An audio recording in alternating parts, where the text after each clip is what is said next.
ஒரு பள்ளிக்கூடம் வகுப்பு நடந்துகிட்டு இருக்கு. ஆசிரியர் பாடம் நடத்திக்கிட்டு இருக்கிறார்.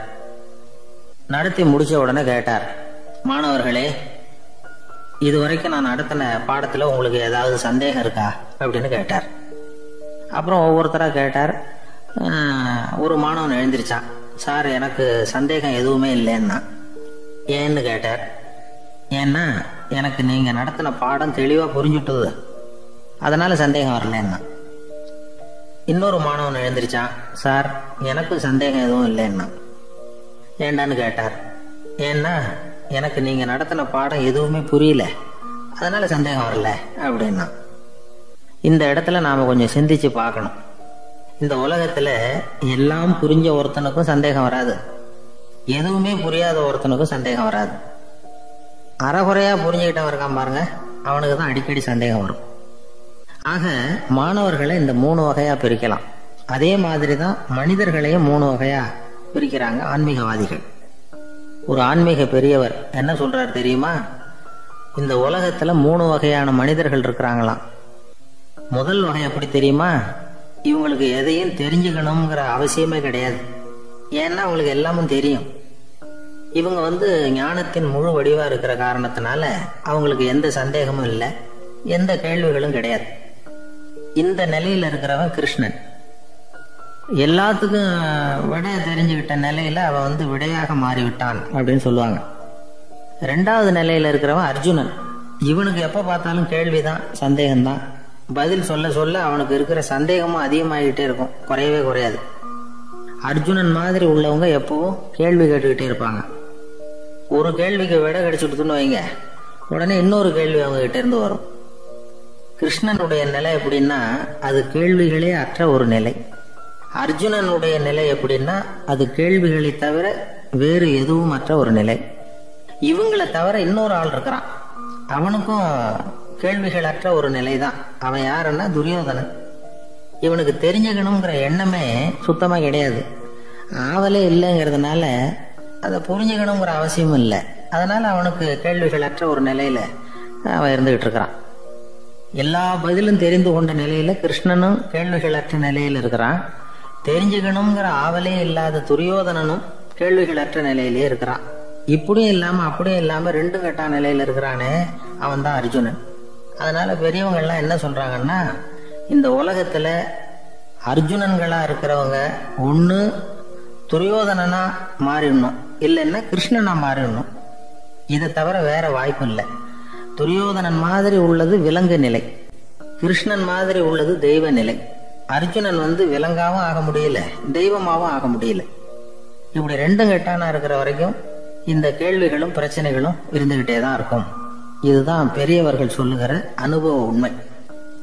ஒரு ஆசிரியர் ரொம்பவும் விரிவா விளக்கமா பாடம் நடத்தின பிறகு, மாணவர்களே, ஏதாவது சந்தேகம் இருந்தா கேளுங்கன்னாராம். ஒரு மாணவன் எழுந்திருச்சான். சார், எனக்கு ஒரு சந்தேகம்னா. என்னன்னு கேட்டார். இது வரைக்கும் என்ன பாடம் சார் நடத்துனீங்க அப்படின்னா அந்த பையன்.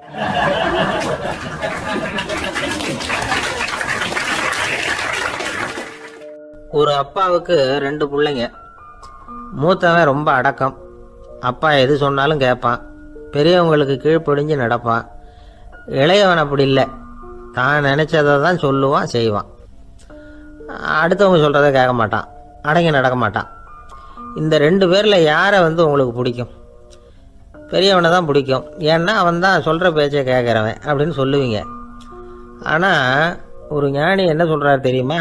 ஒரு குழந்தை அதன் அறிவுக்காக மதிக்கப்பட வேண்டுமே தவிர அதனுடைய கீழ்ப்படியும் தன்மைக்காக அல்ல அப்படிங்கிறார். நம்ம குழந்தைகளை சுயமா சிந்திக்கிறதுக்கு நாம விடுறதில்லை, மற்றவங்களை பார்த்து காப்பி அடிக்கிறதுக்கு தான் நாம் அவங்களுக்கு கற்றுக் கொடுக்குறோம்.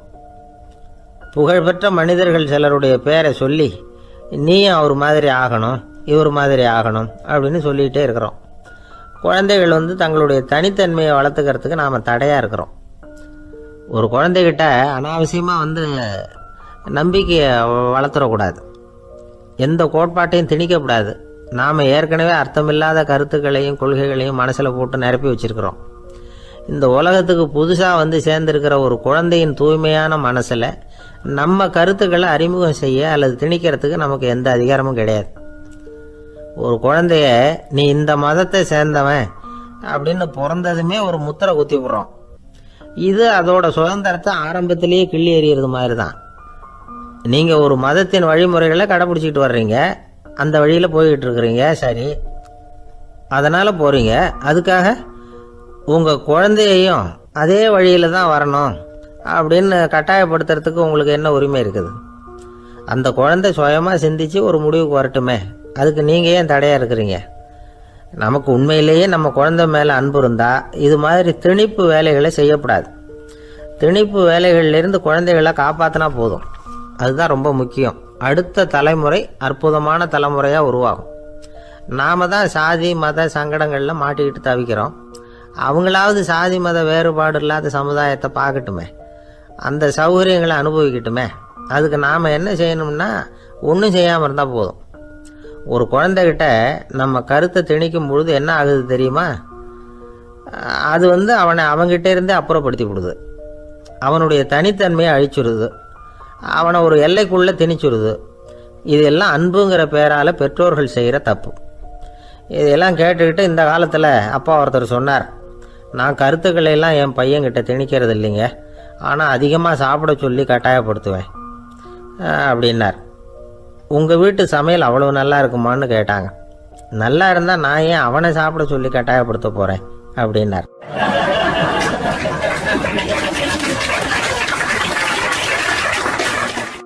உங்கள் பையன் எப்படி சார் இருக்கான் அப்படின்னு விசாரித்தார் ஒருத்தர்.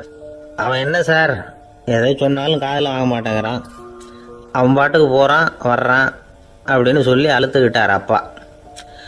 பெரியவங்க சொல்கிறத சின்ன பிள்ளைங்க கேட்கறது இல்லைங்கிறது ஒரு குறை. பெரியவங்க சொல்கிறது சின்ன பிள்ளைங்க காதலையே விழறது இல்லைங்கிறது ஒரு குறை. இது கொஞ்சம் சீரியஸான விஷயம், கவனித்து பார்க்கணும். ஒரு குழந்தைக்கு காது சரியாக கேட்குதா இல்லையா அப்படிங்கிறத நாம் தான் கவனித்து பார்த்து கண்டுபிடிக்கணும். அதுவாக நம்மக்கிட்ட தவழ்ந்து அப்பா எனக்கு காது கேட்கல, அழைச்சிட்டு போங்க டாக்டர்கிட்ட அப்படின்னுலாம் சொல்லிக்கிட்டு இருக்காது. அது சரி, ஒரு குழந்தைக்கு காது சரிவர கேட்குதா இல்லையா அப்படிங்கிறத முன்கூட்டியே நாம் தெரிஞ்சுக்கிறது எப்படி? அதுக்கு சில வழி இருக்குது. உங்கள் குழந்தைய கொஞ்சம் அப்படியே கவனித்து பாருங்கள்.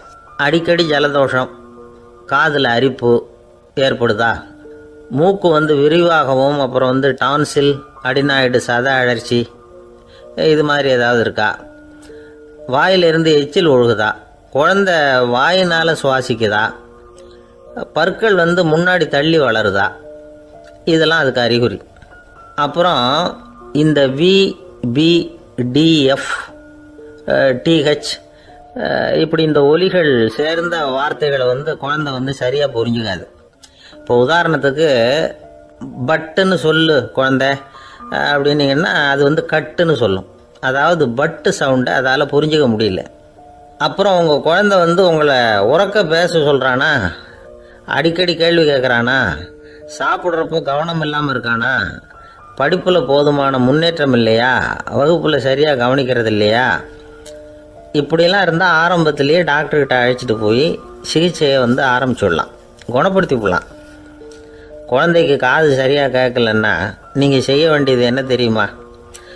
அவனுக்கு காது கேட்கலைங்கிறதுக்காக அவன் முன்னாடி சத்தம் போட்டு பேசக்கூடாது. மெதுவாக சீராக பேசணும், அவனை பார்த்து பேசணும். உங்கள் உதட்டு அசைவுகள் அவனுக்கு உதவும், அதை பார்த்தே புரிஞ்சுக்குவான். நீங்கள் வாயில் வெத்தலை பாக்கு போட்டுக்கிட்டோ புகை பிடிச்சிக்கிட்டோ பேசக்கூடாது. அப்படி பேசினா அவனால் அந்த உச்சரிப்பை சரியாக புரிஞ்சிக்க முடியாது. ஒரு வார்த்தையை சொல்கிறீங்க, அவனுக்கு புரியல அப்படின்னா அதே வார்த்தையை மறுபடியும் சொல்லணும்.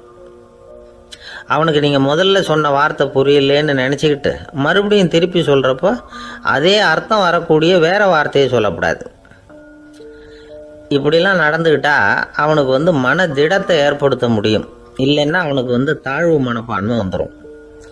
குழந்தைக்கு காது கோளாறுன்னா ஆரம்பத்திலேயே டாக்டர்கிட்ட அழைச்சிட்டு போனால் போதும், குணப்படுத்தி விடலாம். அப்புறம் பார்த்துக்கலாமே அப்படின்னு அலட்சியமாக இருந்துட்டால் தான் கஷ்டம். சில பேர் கோபத்தில் சின்ன பிள்ளைங்க காதை பிடிச்சி திருகிறது உண்டு. இது ரொம்ப தப்பு. காது கையோடு வந்துட்டால் என்ன பண்ணுறது?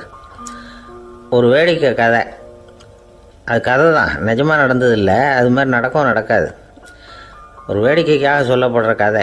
அதாவது ஒரு வீட்டில் அப்பா அம்மாவை பார்த்து சொல்லிகிட்டு இருக்கார், இதை பாரு, நாளைக்கு காலையில் என்னை சீக்கிரம் எழுப்பி விட்ரு, நான் செங்கல்பட்டு வரைக்கும் போயிட்டு வர வேண்டியிருக்கு அப்படின்னாராம். இதை அவங்க பையன் காதில் வாங்கிட்டு இருக்கான். அப்பாவுக்கு சிரமம் வேண்டாமே அப்படின்னு நினச்சி அவனே காலையில் யாருக்கும் தெரியாமல் எழுந்திரிச்சு புறப்பட்டு செங்கல்பட்டுக்கு போட்டான். சாயந்தரமாக திரும்பி வந்தான். அப்பா பையனை காணாமல் அலமோதிக்கிட்டு இருக்கிறார். சாயந்தரமாக பையனை பார்த்ததும் எங்கடா போயிட்டு வந்தேன்னு கேட்டார் கோவமாக. செங்கல்பட்டுக்கு போயிட்டு வந்தேப்பா, நீ வேணா அலைய வேண்டாமேன்னு அப்படின்னா. எதுக்கடா போனேன்னு அதட்டினார். அதான்ப்பா நீ நேற்று வந்து அம்மா கிட்ட சொல்லிகிட்டு இருந்தேன், அதை காதில் வாங்கினேன், உனக்காக நான் போயிட்டு வந்தேன் அப்படின்னா. உடனே எந்த காதில் வாங்கினேன் அப்படின்னு சொல்லி காதை பிடிச்சி திருகினார். அந்த காது கையோடு வந்துட்டுது. இது நடந்து கொஞ்ச நாள் கழித்து அந்த அப்பாவும் பையனும் கடத்தெருவில் போய்கிட்டு இருக்கிறாங்க. எதிரில் ஒரு நாய் ஓடி வந்தது. அதுக்கு 2 காதும் இல்லை. என்ன இது, இந்த நாய்க்குட்டிக்கு 2 காதும் இல்லை அப்படின்னார் அப்பா. அதுக்கு பையன் சொல்கிறான், அப்பா அது 2 தடவை செங்கல்பட்டுக்கு போயிட்டு வந்துடுவோம் அப்படின்னானா.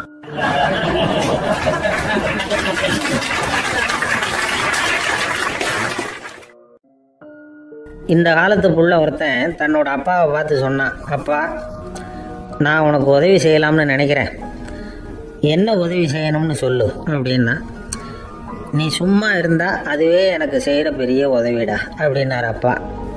சும்மா இருக்கிறதும் ஒரு உதவி தான், அது மாதிரி மௌனமும் ஒரு சமூக சேவை தான் அப்படிங்கிறார் காஞ்சி பெரியவர். நமக்கு 5 புலன்கள் இருக்குது, மெய் வாய் கண் மூக்கு செவி. இந்த 5லேயும் அதிகப்படியான வேலை எதுக்குன்னு நினைக்கிறீங்க? வாய்க்கு தான். ஏன்னா அதுக்கு 2 வேலை. இப்போ கண்ணுக்கு பார்க்குறது மட்டும்தான் வேலை, காதுக்கு கேட்குறது மட்டும்தான் வேலை, மூக்குக்கு வாசனை அறியறது தான் வேலை, உடம்புக்கு உணர்றது மட்டும்தான் வேலை. ஆனால் வாய் அப்படி இல்லை, அதுக்கு 2 வேலை. சாப்பிட்றதும் அதுதான், பேசுகிறதும் அதுதான். அதாவது வாய் ஒன்று தான் கர்மேந்திரியமாகவும் இருக்குது, ஞானேந்திரியமாகவும் இருக்குது அப்படின்னு சொல்லுவாங்க. சாப்பாட்டில் உட்காந்தா எந்தெந்த ஆகாரம் என்னென்ன ருசின்னு அறிவிக்கிற வேலையும் செய்யுது. சபையில் உட்காந்தா பாடுறது, பேசுறது, சிரிக்கிறது, இது மாதிரியான வேலையும் செய்யுது. இன்னொரு வித்தியாசம், கண்ணு காது மூக்கெல்லாம் ஸ்ட்ரெயின் பண்ணிக்கிட்டு வேலை செய்கிறதில்ல. ஒரு ரோஜா பூவை பார்த்தா உடனே மூக்கு அப்படியும் இப்படியும் அசைய ஆரம்பிக்கிறதில்ல. ஒரு சங்கீதத்தை கேட்ட உடனே காது ஆட ஆரம்பிக்காது. ஆனால் வாய் அப்படி இல்லை, அது பேசினாலும் சரி சாப்பிட்டாலும் சரி அசைஞ்சு தான் ஆகணும். ஆக மற்றதை விட வாய்க்கு வேலை ஜாஸ்தின்னு தெரியுது. சாப்பிட்றது பேசுறது அப்படின்னு 2 காரியம் அதுக்கு. இப்படி 2 காரியம் இருக்கிறதுனால அது 2ஐயும் பாதியாக குறைச்சிக்கணுங்கிறது கடவுள் அபிப்பிராயமாக இருக்கணும் அப்படிங்கிறார் காஞ்சி பெரியவர். ஆனால் இப்போ நாம் அப்படியா நடந்துக்கிறோம்? அதுக்கு நேர்மாறாக நடந்துக்கிறோம். நாம் சாப்பிட்றதும் அதிகம், பேசுகிறதும் அதிகம், 2 வேலையையும் தேவைக்கு அதிகமாகவே செய்கிறோம். வாய் தான் ரொம்ப ஓவர் ஒர்க்குடு. அதுக்கு ஓய்வு கொடுத்தா உடம்பும் நல்லாயிருக்கும், உலகமும் நல்லாயிருக்கும். மௌன விரதம் இருக்கிறதெல்லாம் எதுக்காக நினைக்கிறீங்க? இதுக்காக தான். இந்த காலத்தில் மௌனமாக இருக்கிறவங்கெல்லாம் மகத்தான தொண்டு செய்கிறாங்க அப்படின்னு தான் சொல்லணும். சத்தம் அதிகமாக போய் தான் சவுண்டு பொல்யூஷன் வருது. அது மட்டும் இல்லை, மௌனமாக இருந்தால் சண்டை சச்சரவே வராது. மௌனம் கலக நாஸ்தி. ஆக இதுவும் ஒரு சமூக சேவை தான். நமக்கு தான் வாய் இருக்குதுங்கிறதுக்காக வசமாக சாப்பிட்றதும் தப்பு, வளவளன்னு பேசுகிறதும் தப்பு. ஒரு கருத்தை சொல்கிறதுக்கு ஒரே ஒரு சொல்லு போதும் அப்படின்னு இருக்கும்பொழுது 2 சொற்களை செலவு பண்ணாதே. எவ்வளவு சொன்னாலும் அதனால் ஒரு பயனும் விளையாது அப்படின்னு தெரிய வருமையானால் அந்த ஒரு சொல்லையும் விரயம் பண்ணாதே அப்படிங்கிறார் ஒரு அறிஞர். எல்லா குணங்கள்லேயும் மௌனம்தான் சிறந்தது அப்படிங்கிறார் ஒருத்தர். மௌனமாக இருக்கிறது மூலமாக மற்றவர்கள் குறைகளை நம்மளால் தெரிஞ்சிக்க முடியும். அதே சமயத்தில் நம்மகிட்ட இருக்கிற குறைகளை மற்றவங்களுக்கு தெரியாமல் மறைச்சிக்கவும் முடியுங்கிறார் அவர். உண்மைதானே? ஒரு பெரிய மேடை பேச்சாளர், பொது வாழ்க்கையில் 25 வருஷ காலமாக ஈடுபட்டிருக்கிறவர். அவர் மனைவி ஒரு நாள் சொன்னாங்க, எங்கள் வீட்டுக்காரர் 25 வருஷ காலமாக பொது வாழ்வில் ஈடுபட்டிருந்தா கூட இந்த மாதம் 10ஆம் தேதியிலேருந்து தான் மக்களுக்கு சேவை செய்ய ஆரம்பிச்சிருக்கார் அப்படின்னு நாங்கள் ரொம்ப பெருமையாக. 10ஆம் தேதிக்கு அப்படி என்ன விசேஷம் அப்படின்னு கேட்டோம். அன்னையிலேருந்து தான் அவர் மேடையில் பேசுகிறத நிறுத்தினார் அப்படின்னாங்க அந்த அம்மா.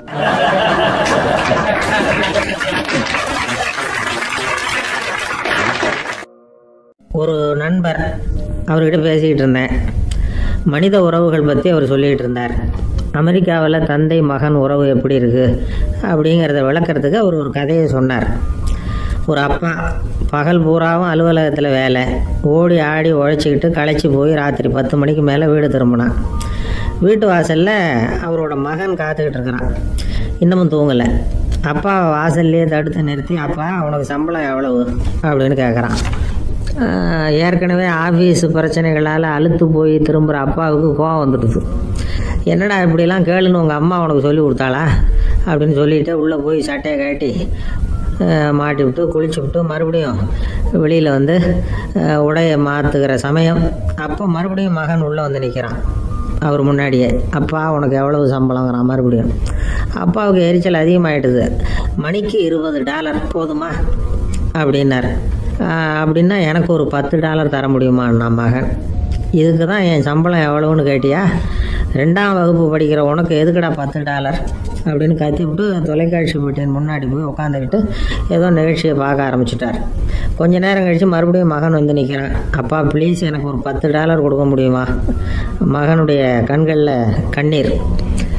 என்னடா அவன் கண்ணீரை காட்டி காரியம் சாதிக்கலாம்னு பார்க்குறியா? ஒரு காசு கூட கொடுக்க மாட்டான் போ அப்படின்னு விரட்டி விட்டான். மகன் கண்ணீரை தொடச்சிக்கிட்டே கண்ணை தொடச்சிக்கிட்டு பேசாமல் போய் படுத்துக்கிட்டானா.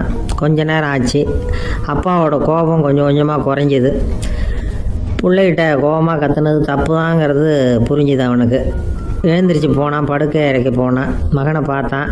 அவன் தலையணையை கட்டி பிடிச்சிக்கிட்டு அழுதுகிட்டு இருக்கிறான். அவனை மெல்ல நெருங்கி அவங்ககிட்ட எதமாக பேசுகிறதுக்கு ஆரம்பித்தானான். எதுக்குடா உனக்கு $10 பள்ளிக்கூடத்தில் கேட்டாங்களா அப்படின்னு கேட்டானான். மகன் சொல்லியிருக்கான், இல்லை டாடி, உனக்கு 1 மணி நேரம் சம்பளம் $20ன்னு சொன்னேன். நீ ஏற்கனவே எனக்கு கொடுத்த பாக்கெட் மணி $10 என்கிட்ட இருக்குது. இப்போ நீ இன்னொரு $10 கொடுத்தீன்னா அதையும் சேர்த்து $20 ஆகிடும். அந்த $20 நான் உனக்கு கொடுத்துருவேன். அப்படி கொடுத்தா நீ என் கூட 1 மணி நேரம் செலவழிப்ப இல்லையா? அதுக்காக தான் $10 கேட்டேன் அப்படின்னு சொன்னானான். அந்த அப்பா கண்ணு கலங்கி போச்சான். ஆதரவோடு தன்னுடைய மகனை கட்டி பிடிச்சி அழ ஆரம்பிச்சிட்டாராம். இதுதான் நண்பர் சொன்ன கதை. அமெரிக்கா மட்டும் இல்லை, உலகம் பூராவும் இன்றைக்கி மனித உறவுகள் இப்படி தான் மாறிக்கிட்டு இருக்கு. பெரியவர்கள் அறிவுரை என்ன தெரியுமா? உங்கள் குழந்தைகளிடமிருந்து குழந்தை பருவத்தை பிரித்து விடாதீர்கள் அப்படிங்கிறது தான். அதாவது இன்றைய குழந்தைகள் தங்கள் பிருந்தாவனத்தை இழந்து விடுகிறார்கள் அப்படிங்கிறது அவங்களுடைய கருத்து. இந்த நிலைக்கு நாம் காரணமாக இருந்துடக்கூடாது. குழந்தைகளோட விளையாடுவோம், குடும்பத்தோடு உறவாடுவோம் அப்படிங்கிறது தான் நம்முடைய நோக்கமாக இருக்கணும். இன்றைய உறவு முறைக்கு இன்னொரு உதாரணம் சொல்லுவாங்க. ஒருத்தர் வந்தாராம், அவர் பக்கத்தில் ஒரு சின்ன பையன். நாம் அவரை விசாரிக்கிறோம், யார் இந்த பையன் அப்படின்னா அவர் சொல்கிறார், இவன் எனக்கு தூரத்து உறவு அப்படின்னாராம். இந்த தூரத்து உறவுன்னா எப்படின்னு இருக்கான். இதுக்கு அவன் சொல்லியிருக்கிறான், இவன் எங்கள் அப்பாவுக்கு 8வது புள்ளை அப்படின்னானான்.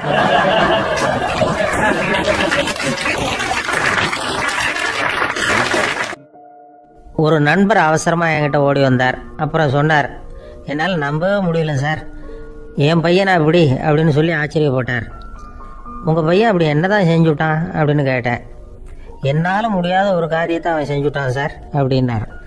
அது என்னன்னு தான் சொல்லுங்களேன். என்ன 5வது வகுப்பில் அவன் ஒரே தடவையில் தேறிட்டான் சார். அதாவது ஒரே அட்டம்ப்டில் பாஸ் ஆகிருக்கான் அப்படின்னார் மூச்சு வாங்க. கஷ்டப்பட்டு பரீட்சை எழுதுனது அவன், இவருக்கு ஏன் மூச்சு வாங்குது? நம்மளால் செய்ய முடியாத ஒரு காரியத்தை இன்னொருத்தர் செய்யும் பொழுது அது நமக்கு ஆச்சரியமாக இருக்குது. சர்க்கஸ் பார்க்குறோம், ஒருத்தர் அந்த இடத்துல தொங்குறார், அது நமக்கு ஆச்சரியம். ஏன்னா அது நம்மளால் முடியாத காரியம். நம்மளால் முடியாத ஒன்றை அடுத்தவர் எளிதாக செய்யும் பொழுது நாம் மருள்வது இயற்கை. இதை தான் தொல்காப்பியம் மருட்கை அப்படின்னு சொல்லுது. இந்த வியப்பு இருக்குதே, இது 4 வகையில் ஏற்படுறதாக தொல்காப்பியம் சொல்லுது. அது என்ன 4 வகை? முதல் வகை எப்படின்னா, புதுமையான அரிய செயல்களை செய்கிறது. 2வது வகை என்னன்னா பெரும் செயல்களை செய்கிறது. 3வது வகை என்னன்னா மிக நுட்பமான செயல்களை செய்கிறது. 4வது வகை என்னன்னா ஆக்கம் தரும் செயல்களை செய்கிறது. புதுமை, பெருமை, சிறுமை, ஆக்கமோடு மதினம் சாலா மருட்கை 4 அப்படிங்கிறது தொல்காப்பியம். இன்னைக்கு விஞ்ஞானம் புதுசு புதுசாக எதையோ கண்டுபிடிக்குது. ஆரம்பத்தில் அது ஆச்சரியமாக இருக்குது, அப்புறம் அது நமக்கு பழகி போடுது. வானொலி பெட்டி புதுசாக வந்தப்போ ஒரு பெட்டி பேசுதுங்கிறது எவ்வளோ பெரிய ஆச்சரியம். இப்போ யாரும் அதை ஆச்சரியமாக பார்க்கறதில்ல. மதினம் சாலா மருட்கை அப்படின்னு ஒரு சொற்றொடர் வருது பாருங்க. அதில் கருத்தாழம் உண்டு. எதை பற்றியும் போதுமான அளவு புரிந்து கொள்ளாத போது ஒருத்தர் ஆச்சரியப்படுறார். புரிந்து கொண்ட பிறகு ஆச்சரியம் மறைஞ்சு போடுது. மிக நுட்பமான செயல்களும் நம்ம வந்து ஆச்சரியப்பட வைக்கும். ஒரு அரிசியில் ஒரு திருக்குறள் எழுதி காட்டுறாங்க, ஒரு முட்டை ஓட்டுக்குள்ளே ஓவியம் தீட்டி காட்டுறாங்க. கருங்கல் சிற்பங்களில் எவ்வளவு நுட்பமான வேலைப்பாடுகளை எல்லாம் பார்த்து ஆச்சரியப்படுறோம். இது மாதிரி ஆக்கப்பூர்வமான அரிய செயல்களை செய்கிறது கூட வியப்பை உண்டு பண்ணும். குப்பை கூலங்களை கூட வாழ்க்கைக்கு பயன்படுகிற பொருளாக மாற்றுகிறவர்கள் இருக்காங்க. அவர்களுடைய செயல் வியப்பு அளிக்குது. இடைக்காட்டு சித்தர் பாடின 3:30 நூலில் வர்ற ஒரு பாடல், ஆற்றல் பிறர் அறிதலின் அகம் கிளர்வு உறுதலின் கற்று அறி பாணர் கழுமிய கோடலின் தோற்றம் உருகவே போற்றல் சால் வியப்பே. ஒருத்தருடைய ஆற்றல் தெரியாமல் இருந்தது, அவருடைய அரிய செயலை பார்க்கும் பொழுது வியப்பாக இருந்தது, மனசுக்குள்ள கிளர்ச்சி.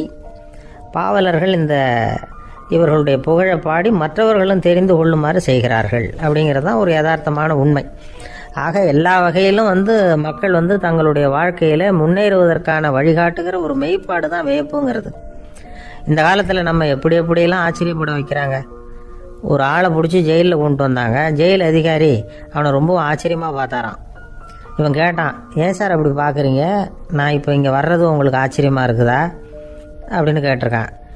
இதுக்கு ஜெயில் அதிகாரி சொல்லியிருக்கார், நீ இப்போ இங்கே வந்ததில் எனக்கு ஒன்றும் ஆச்சரியம் இல்லைப்பா, ஏற்கனவே நீ இங்கேருந்து விடுதலையாகி போய் 6 மாதம் ஆச்சு, இவ்வளவு லேட்டாக வர்றியே அதுதான் எனக்கு ஆச்சரியமாக இருக்குது அப்படின்னாராம்.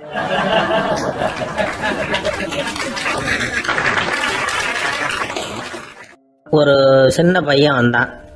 அவனை பார்த்து ஒரு கேள்வி கேட்டோம், ஏன்ப்பா உங்கள் வீட்டில் அம்மா புத்திசாலியா அப்பா புத்திசாலியா அப்படின்னு. அவன் அலட்சியமாக நம்மளை பார்த்து சிரிக்கிறான். என்ன சார் இது, இந்த காலத்தில் இது கூட தெரியாமல் இருக்கிறீங்களே அப்படிங்கிறான். ஒரு சின்ன பையன் நம்மளை பார்த்து இப்படி கேட்டு விட்டானே அப்படின்னு நினைக்கிறப்போ நமக்கு ஒரு மாதிரி ஆகிடும். அதுக்கப்புறம்தான் இந்த தாத்தா பாட்டியெல்லாம் சொல்கிற ஒரு கதை ஞாபகத்துக்கு வந்தது. அது என்ன கதை தெரியுமா? ஒரு ஊரில் ஒரு அம்மாவும் பிள்ளையும் இருந்தாங்களாம். அந்த மகனுக்கு திடீர்னு தேசாந்திரம் போய் வரணும்னு ஆசை வந்துட்டுது. ஊராக போய் சுற்றி பார்க்கணுங்கிற ஆசை. அந்த அம்மாவுக்கு இது பிடிக்கல. மகனை பிரிஞ்சு இருக்கிறதுக்கு அவங்க மனசு இடம் கொடுக்கல. வேணாப்பான்னு சொல்லி பார்த்தாங்க, அவன் கேட்கல. திடீர்னு புறப்படவும் செஞ்சுட்டான். சரி, இனிமேல் அவனை தடுக்க முடியாதுன்னு முடிவு பண்ணிக்கிட்டாங்க அந்த அம்மா.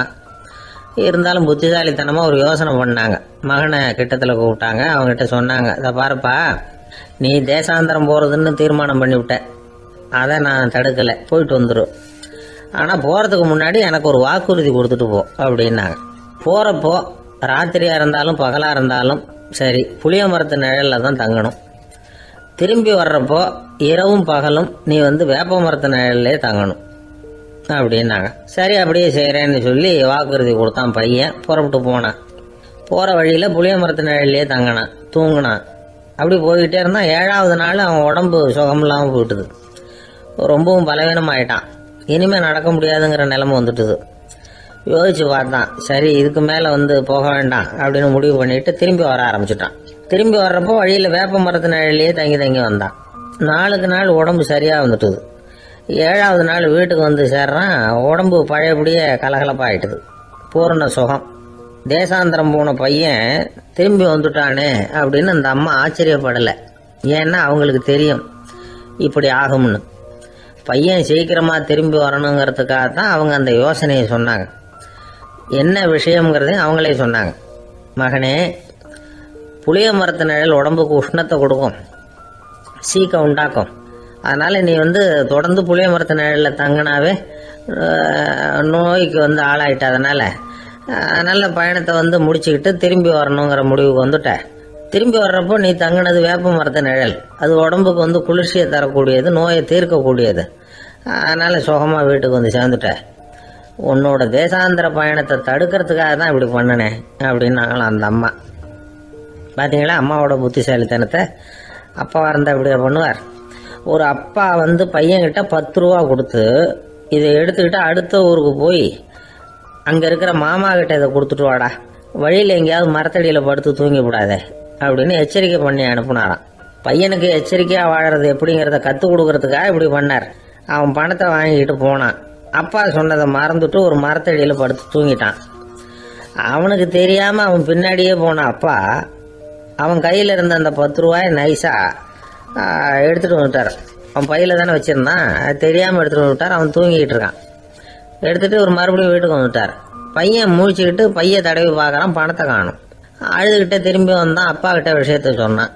அப்பா சிரிச்சுக்கிட்டே சொன்னார், அதுக்கு தான்ப்பா ஆரம்பத்திலேயே எச்சரிக்கை பண்ணினேன், இனிமேலாவது நீ ஜாக்கிரதையாக இருக்கணும் அப்படிங்கிறதுக்காக தான் இப்படி பண்ணினேன். அந்த பணம் எங்கேயும் போயிடல, நான் தான் அதை உனக்கு தெரியாமல் எடுத்து வச்சிருக்கிறேன், இதோ பாரு அப்படின்னு சொல்லிக்கிட்டு சைடு பாக்கெட்டில் கையை விட்டா அது ஓட்டையாக இருக்குது. அதை எவனோ ஏற்கனவே கத்திரிச்சு எடுத்துகிட்டு போயிட்டான். இப்போ அப்பா முகத்தில் அசடு வழிஞ்சுதான்.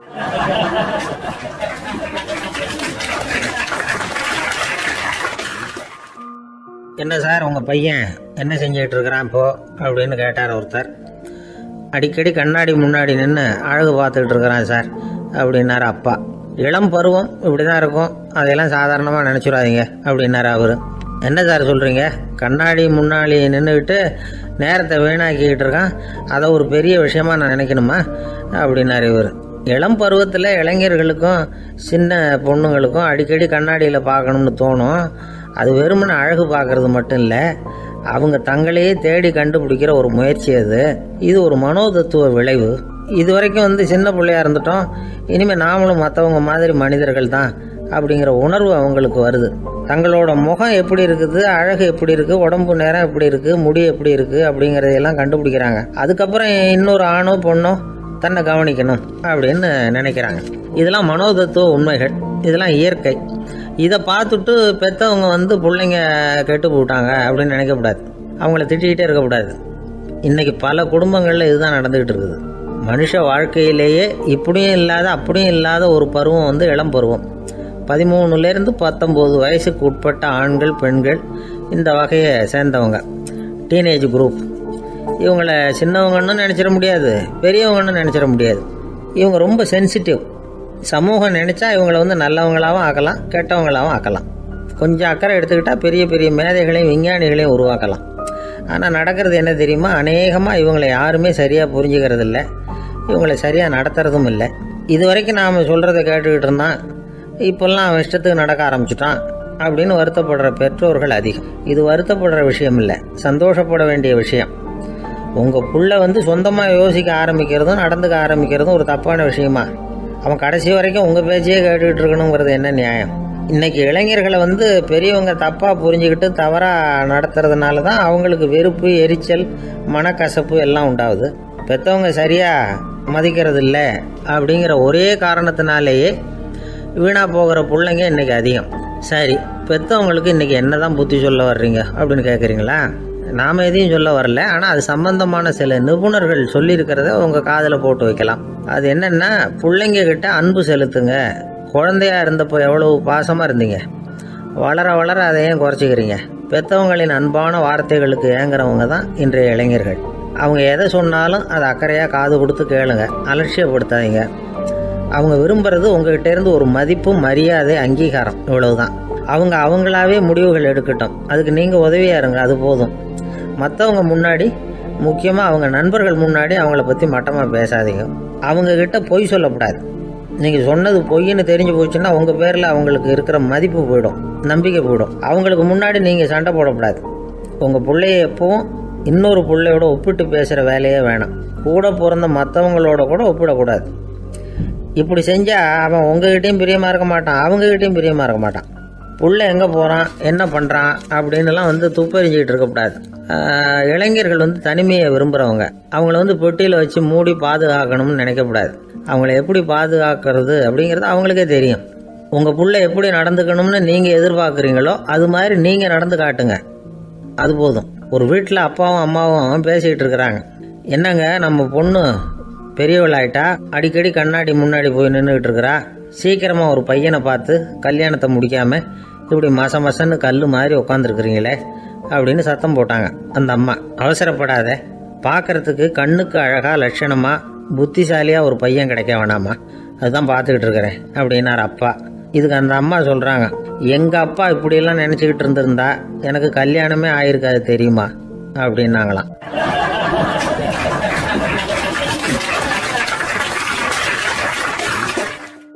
வாய் விட்டு சிரிச்சா நோய் விட்டு போகும் அப்படின்னு சொல்கிறது உண்டு. அது என்ன வெறும் அலங்காரத்துக்காக சொன்ன வார்த்தையா? இல்லை, அர்த்தத்தோடு சொன்ன வார்த்தையா அப்படின்னு யோசிச்சா அதில் நிஜமாகவே அர்த்தம் இருக்குதுன்னு தான் தெரியுது. ஆதாரபூர்வமாக அதுக்கு சில நிரூபணங்களும் இருக்குது.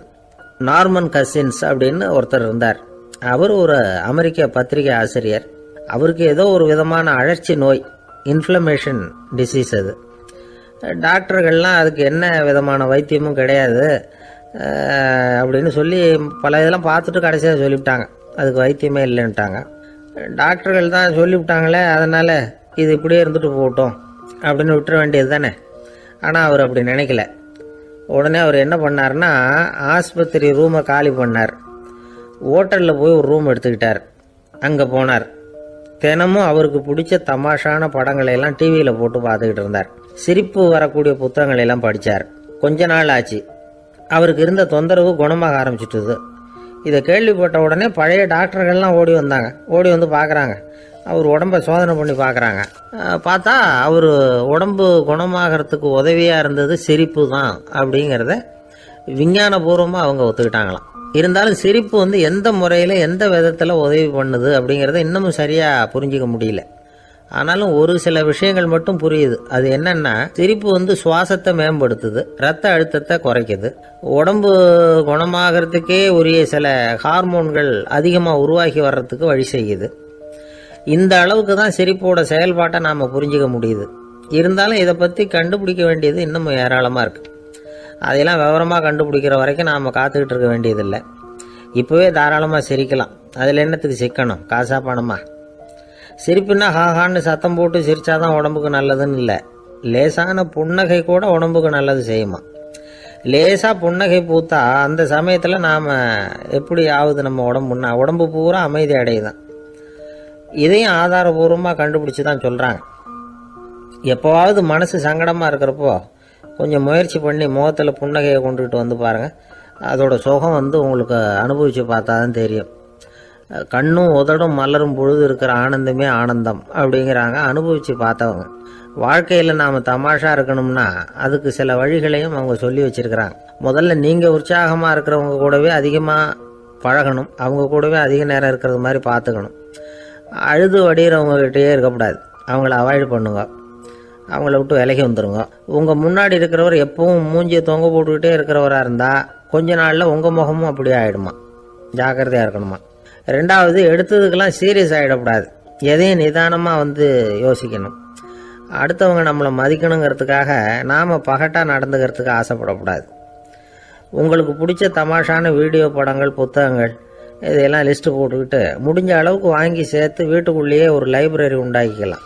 ஒரு பெரிய பிஸ்னஸ்மேன், ரொம்ப வெற்றிகரமாக பிஸ்னஸ் பண்ணுறவரான். அவர் எப்படின்னா அடிக்கடி ரயிலில் பிரயாணம் பண்ணுறப்போ நியூஸ் பேப்பரை வச்சுக்கிட்டு ரொம்ப சுவாரஸ்யமாக படிச்சுக்கிட்டே போகிறான்.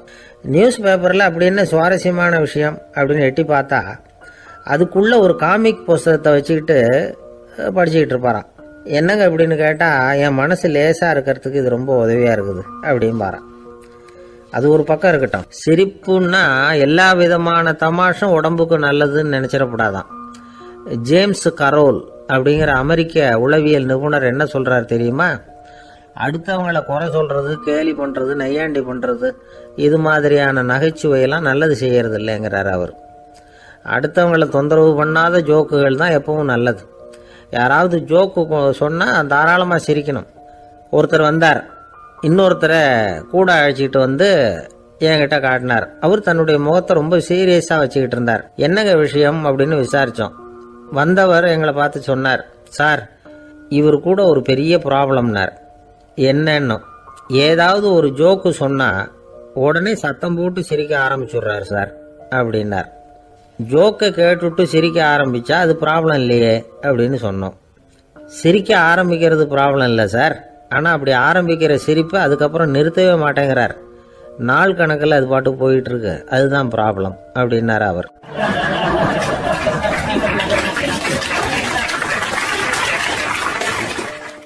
பொங்கல் திருநாள். பொங்கல் திருநாள்னா இது ஏதோ அறுவடை திருநாள் அப்படின்னு சொல்லுவோம். அதாவது வருஷம் பூரா நாம் பாடுபட்டு அதனுடைய பலனை அனுபவிக்கிற நாள் அப்படிங்கிறது நாம் சொல்லிகிட்டு இருக்கிறது. இது முக்கியமாக இது வந்து ஒரு நன்றி அறிவிப்பு நாள் அப்படின்னு சொல்லுவாங்க. இன்றைக்கி வந்து நிறைய நன்றி அறிவிப்பு கூட்டம்லாம் நடந்துக்கிட்டு இருக்குல்ல. அது மாதிரி விவசாயிகள் நடத்துகிற ஒரு நன்றி அறிவிப்பு விழா இது. யாருக்கு நன்றி சொல்கிறாங்கன்னா ஆதவனுக்கு. அதாவது சூரியன் இல்லைன்னா விவசாயம் இல்லை. அதனால் ஆதவனுக்கு நன்றி செலுத்துகிற நாளாக இந்த பொங்கல் திருநாளை நாம் கொண்டாடுறோம். அதாவது இந்த பொங்கலில் விவசாயிகள்கிட்டேருந்து நிறைய பண்புகளை நாம் தெரிஞ்சுக்க வேண்டிய நாள் இது. விவசாயிகள் அவங்க விவசாயம் முன்னேறி இருக்கிற அளவுக்கு விவசாயிகளுடைய வாழ்க்கை தரம் முன்னேறலை. அந்த அளவுக்கு அவர்கள் நாட்டுக்காக உழைச்சிக்கிட்டு இருக்கிறாங்க. அந்த காலத்திலே அதை பற்றி ஒரு கதை சொல்கிறது உண்டு. ஒரு வயசான ஆள் நிலத்தில் ஏறு உழுதுகிட்டு இருந்தாராம். கிழிஞ்சு போன ஒரு சின்ன துண்டை தான் இடுப்பில் கட்டியிருந்தாராம். தலையில் ஒரு கந்தலை சுற்றி இருந்தார். உடம்பு பூரா சேரு, ரொம்ப ஏழை. ஏறு ஓட்டிகிட்டு இருக்கிறவர் வேறு எப்படி இருப்பார்? இருந்தாலும் அந்த ஆள் ரொம்ப ஜாலியாக பாட்டு பாடிக்கிட்டே ஏறு உழுதுகிட்டு இருந்தாராம். உடம்புல தான் அவர் ஏழையை தவிர மனசில் ஒரு ஏழையாக தெரியல. அந்த சமயத்தில் அந்த நாட்டு ராஜா அந்த பக்கமாக குதிரை மேலே வந்தாராம். வேட்டைக்கு போயிட்டு பரிவாரங்களோடு திரும்பி வந்துக்கிட்டு இருக்கிறார். ரொம்ப செல்வ செழிப்பில் இருக்கிற ராஜா அவர் இந்த வயசான விவசாயியை பார்த்துருக்கார். இந்த ஆள் ரொம்பவும் ஏழைங்கிறது அவர் பார்த்தாவே பளிச்சுன்னு தெரியுது. கட்டிக்கிறதுக்கு நல்ல துணி இல்லை, உடம்போ இழைச்சி போயிருக்குது, வயிறு முதுகில் போய் ஒட்டிக்கிட்டு இருக்கு, கண்ணு குழி விழுந்து போயிருக்குது. ஆனாலும் முகத்தை பார்த்தா சந்தோஷமாக இருக்கிற மாதிரி இருக்குது. இவ்வளோ உற்சாகமாக பாடிக்கிட்டு இருக்கிறாரே அப்படின்னு ஆச்சரியமாக நினச்சி பார்த்தார் அந்த ராஜா. சரி, அவர்கிட்ட கொஞ்சம் பேச்சு கொடுத்து பார்க்கலாம் அப்படின்னு முடிவு பண்ணார். ஐயா பெரியவரே, இப்படி கொஞ்சம் வர முடியுமான்னாராம். பொழுது போகிறதுக்குள்ளே நான் இந்த வயல் பூரா உழவு ஓட்டி ஆகணும், அதனால் பேசுகிறதுக்கு நேரம் இல்லை அப்படின்னாராம் அந்த பெரியவர். என்ன அவ்வளவு அவசரமாக? மீதி இருந்தால் நாளைக்கு உழுதக்கூடாதா? அது சரி, உனக்கு எத்தனை ஏக்கர் நிலம் இருக்குது அப்படின்னு விசாரிச்சிருக்கார் ராஜா. எனக்குன்னு சொந்தமாக உள்ளங்கை அளவு கூட நிலம் கிடையாது. இது எங்கள் முதலாளியோட நிலம். இதை பூராவும் உழுது முடித்தாதான் அவர் கூலி கொடுப்பார். நான் கூலிக்கு உழுதுகிட்டு இருக்கிறேன். உங்ககிட்ட பேசிக்கிட்டு இருந்தால் அவருக்கு துரோகம் பண்ணது மாதிரி ஆகிடும் அப்படின்னாராம். ராஜா குதிரையை விட்டு கீழே இறங்கினார். வரப்பில் நடந்து அந்த பெரியவர்கிட்டயே போனாராம். சரி, ஒரு நாள் பூரா உழுதா உனக்கு எவ்வளவு கூலின்னு கேட்டிருக்கார். 8 அணா கூலி கிடைக்கும்னாராம் அவர். இது ரொம்ப காலத்துக்கு முன்னாடி நடந்த ஒரு சம்பவங்கிறதுனால அப்போ 8 அணா கூலிங்கிறது ரொம்ப பெருசு. இருந்தாலும் அதுவும் அந்த ராஜாவுக்கு பெரிய கூலியாக தெரியல. இவ்வளவு தானா, இதை வச்சுக்கிட்டு நீ எப்படி காலம் தள்ளுற அப்படின்னாராம். ஒன்றும் கவலை இல்லை அப்படின்னாராம் அவர். ராஜாவுக்கு ரொம்ப ஆச்சரியமாக போச்சு. 8 அணா கூலி வாங்குகிற இந்த ஆள் கவலை இல்லாமல் இருக்கிறார், ஏராளமான வசதியோடு இருக்கிறன்னா கவலை இல்லாமல் வாழ முடியலையே அப்படின்னு நினச்சி பார்த்துருக்கார். அது சரி, 8 அணாவில் எப்படி குடும்பம் நடத்துகிற அப்படின்னு கேட்டாராம். எனக்கு கிடைக்கிற 8 அணாவில் 2 அணா குடும்பத்துக்கு செலவழிக்கிறேன், 2 அணா பழைய கடனுக்கு கொடுக்குறேன், 2 அணா தர்மம் செய்கிறேன், 2 அணா வட்டிக்கு கொடுக்குறேன், ஒரு குறையும் இல்லைன்னாராம். ராஜாவுக்கு ஒன்றும் புரியல. எனக்கு ஒன்றும் புரியலேன்னு இருக்கார். ஐயா, எனக்கும் என் மனைவிக்கும் 2 அணா செலவாகுது. வயசான அம்மா அப்பா இருக்கிறாங்க, சின்ன வயசில் என்னை காப்பாற்றினவங்க அவங்க. அந்த கடனுக்கு 2 அணா செலவாகுது, அது பழைய கடன். என் தங்கச்சி ஒருத்தி ஆதரவு இல்லாத நிலைமையில் தன்னுடைய மகனோட என் வீட்டில் இருக்கிறா. அவளுக்கும் அவள் மகனுக்கும் 2 அணா செலவு பண்ணுறேன், அது தர்மம். எனக்கு 2 பிள்ளைங்க இருக்கிறாங்க, அவங்களுக்கு 2 அணா செலவு பண்ணுறேன், அது வட்டிக்கு கொடுக்கறது மாதிரி. பிற்காலத்தில் அவங்க எங்களை காப்பாற்றுவாங்க. அந்த வகையில் நான் திருப்தியோடு வாழ்ந்துக்கிட்டு இருக்கிறேன் அப்படின்னாராம். ராஜாவுக்கு அர்த்தம் புரிய ஆரம்பிச்சுதான். அந்த பெரிய நிலத்தை விலை கொடுத்து வாங்கி அந்த பெரியவருக்கே தானமாக கொடுத்துட்டாராம். இப்போ உழுதவருக்கே நிலம் சொந்தமாகிட்டுது. அன்னையிலேருந்து அரசனுக்கும் ஆறுதல் கிடைச்சிதான். இப்படி ஒரு கதை சொல்லுவாங்க. 8 அணா வருமானத்தை வச்சுக்கிட்டு எப்படி காலத்தை தள்ளுறதுன்னு சொல்கிறதுக்காக இந்த கதையை சொல்கிறதாக யாரும் தப்பாக நினச்சிக்கக்கூடாது. கிடைக்கிறத எப்படி பங்கு போடுறார், எப்படி திருப்தியாக வாழறார் அப்படிங்கிறது தான் முக்கியம். அது மாதிரி இன்றைக்கு இந்த பொங்கல் திருநாளில் உழவர்கள் மனசு மகிழ்ச்சியாக இருந்ததுன்னா அது எல்லாரும் மகிழ்ச்சியாக இருக்கிறது மாதிரி அர்த்தம்.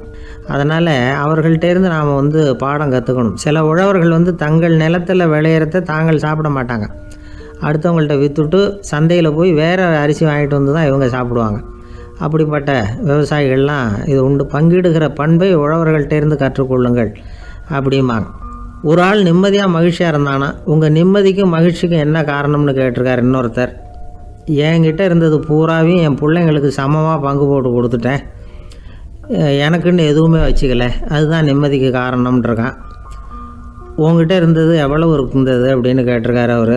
மொத்தமாக ஒரு 50,000 ரூபா இருக்கும் அப்படின்னு இருக்கான். அவ்வளவும் பணமாகவே இருந்ததா அப்படின்னு கேட்டிருக்காங்க இவங்க. இல்லைங்க, அவ்வளவும் கடன். அதை தான் பிரித்து கொடுத்துருக்கேன் பிள்ளைங்க கிட்ட அப்படின்னு நானா அவன்.